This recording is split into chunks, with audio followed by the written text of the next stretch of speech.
بسم اللہ الرحمن الرحیم۔ سامعین و ناظرین، عقیدہ توحید کے حوالے سے جو بعض فرقوں نے گستاخیاں کی ہیں، شان خداوندی میں گستاخیاں کی ہیں، اس حوالے سے پچھلی ویڈیو میں آپ نے ملاحظہ کیا ہوگا کہ ہم نے مولوی رشید احمد گنگوئی کے حوالے سے لکھا گیا مرثیہ از محمود الحسن پر کچھ اشعار پیش کیے تھے اور یہ بتایا تھا کہ یہ کس قدر گستاخی کی گئی ہے، عقیدہ توحید کو کس قدر بگاڑا گیا ہے فرقہ قاسمیہ، فرقہ دیوبندیہ کی طرف سے۔ اب ایک اور شعر جو کل ہم نے نشست میں پڑھا تھا، آج اسی سے ہم آغاز کلام کریں گے۔ تمہاری تربت انور کو دے کر طور سے تشبیہ، کہوں ہوں بار بار ارنی میری دیکھی بھی نادانی۔ اس شعر پر غور کیجئے۔ مولوی رشید احمد گنگوئی کی قبر تو طور ہوئی اور مولوی محمود الحسن ارنی فرمانے والے موسیٰ ہوئے، تو مولوی رشید احمد صاحب تو پھر رب ہی ہوں گے۔ یعنی شعر کی جو ظاہری بنت بنائی گئی ہے۔ میں خود الحمدللہ شاعر ہوں اور شعر فہمی کا اللہ تعالیٰ نے شعر گوئی اور شعر فہمی کا ملکہ عطا فرمایا ہے۔ شعر کی تعویلات کی جا سکتی ہیں، مگر اس قدر واضح الفاظ ہوں تو تعویلات کرنا بھی مشکل ہو جاتا ہے۔ اب اس شعر پر دیوبندیوں کے دو مدارس کے فتوے ملاحظہ ہوں، یعنی اگر ہم اس پہ بحث کریں تو کچھ نہ کچھ تعویل کر لیں گے، لیکن خود دیوبندیوں کے فتوے ملاحظہ ہوں اس شعر پر۔ نمبر 1، اس میں تشبیہ قبر کوہ طور سے ہے، یعنی قبر کو کوہ طور سے تشبیہ دی گئی ہے، اور صاحب قبر کے دیدار کو اللہ تعالیٰ کے دیدار سے تشبیہ لازم ہے، اور صاحب قبر اللہ تعالیٰ سے تشبیہ آتا ہے۔ یہ شرعاً جائز نہیں، کیونکہ آیت قرآنی ہے لیس کمثلہ شیء، العیاذ باللہ۔ قائل کو اس سے توبہ کرنی چاہیے۔ یہ کہتے ہیں جی تحریر کنندہ محمد ابراہیم عفیان ہو، تو محمد ابراہیم یہ جو دیوبندی مفتی ہیں یہ کہتے ہیں کہ یہ چونکہ صاحب قبر اللہ تعالیٰ سے تشبیہ آتا ہے تو یہ شرعاً جائز نہیں، کیونکہ آیت قرآنی ہے لیس کمثلہ شیء، بلکہ شبہ یہ بھی ہو سکتا ہے کہ شبہ کفر ہے، یعنی کفر کے نزدیک ہے یہ بات، العیاذ باللہ۔ بلکہ قائل کو اس سے توبہ کرنی چاہیے۔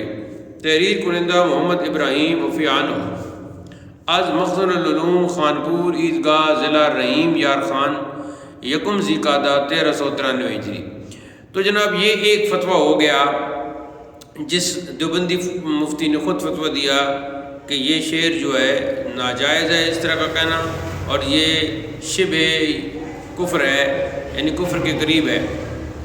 نمبر 2، چونکہ لفظ ارنی جو حضرت موسیٰ علیہ السلام نے کہا تھا اللہ تعالیٰ سے اپنے دکھانے کی درخواست تھی، جس کا جواب نفی میں ملا تھا، تو طور سے تشبیہ دینا اللہ تعالیٰ کی تجلی گاہ سے تشبیہ دینا ہے، یہ حق تعالیٰ کے جلوہ کی بے حرمتی ہے۔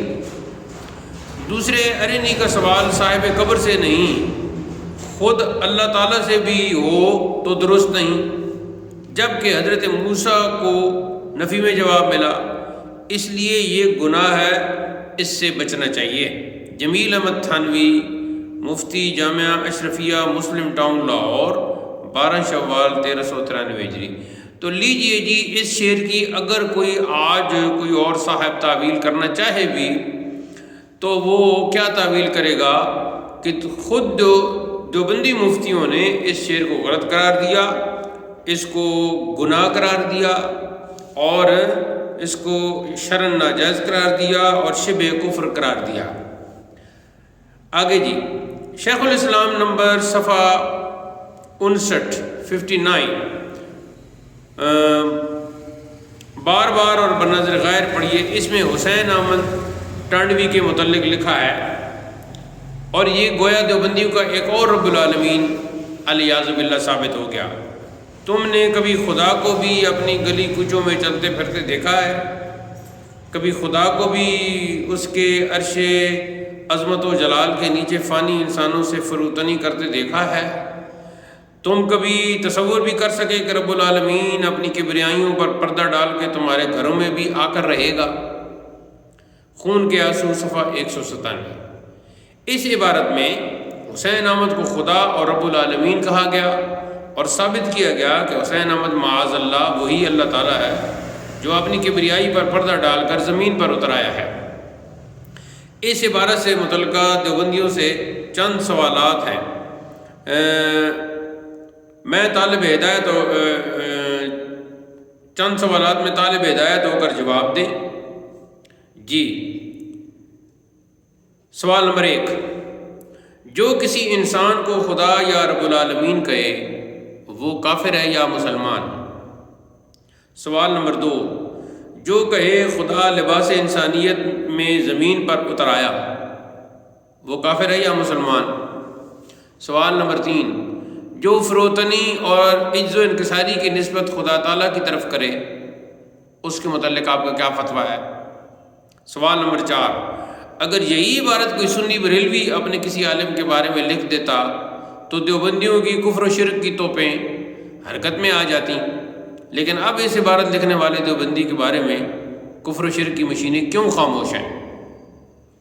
دیوبندیوں میں شرم کا کچھ بھی اثر نہیں، دیوبندیوں میں شرم کا کچھ بھی اثر نہیں ہے، اعتراض غیروں پہ اپنی خبر نہیں ہے، اعتراض غیروں پہ اپنی خبر نہیں۔ سوال نمبر 5، مرزا نے اپنے آپ کو اللہ کہا، جیسا کہ پچھلے نشست میں ہم نے بیان کیا، یعنی مرزائیوں کا خدا خالق حقیقی کے علاوہ مرزا بھی ہے، اس کے مقابلے میں خالق کائنات کے سوا دیوبندیوں کے 2 خدا اور رب العالمین ہیں، یعنی گنگوئی اور ٹانڈوی۔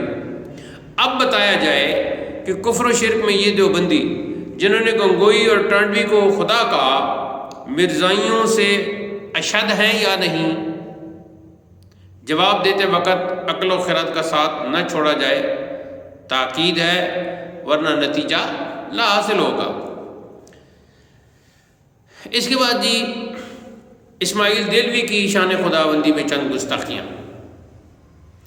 اس کو ہم اگلی نشست میں اس کو شامل کریں گے۔ اب پھر چونکہ ویڈیو کا سلسلہ دراز ہو جاتا ہے تو جو ہمارا موضوع چل رہا ہے کہ شان خداوندی میں گستاخیاں اور ان باطل فرقوں کے غلط عقائد، باطل عقائد، تو یہ دیوبندی پر 5 سوال جو ہیں وہ قرض ہیں، اور جو بھی ان باتوں کو درست بنا سکتا ہے، ان عبارتوں کو درست قرار دے سکتا ہے، ان اشعار کو درست قرار دے سکتا ہے تو وہ سامنے آئے، وگرنہ آج کے دیوبندی ان کفریہ شعروں اور ان کفریہ عبارتوں کو مانیں اور توبہ کریں اور ایسے کفریہ الفاظ بولنے والے اور شعر لکھنے والوں سے قطع تعلقی کریں، اسی میں آپ کی ایمان کی سلامتی ہے۔ وآخر دعوانا الحمدللہ رب العالمین۔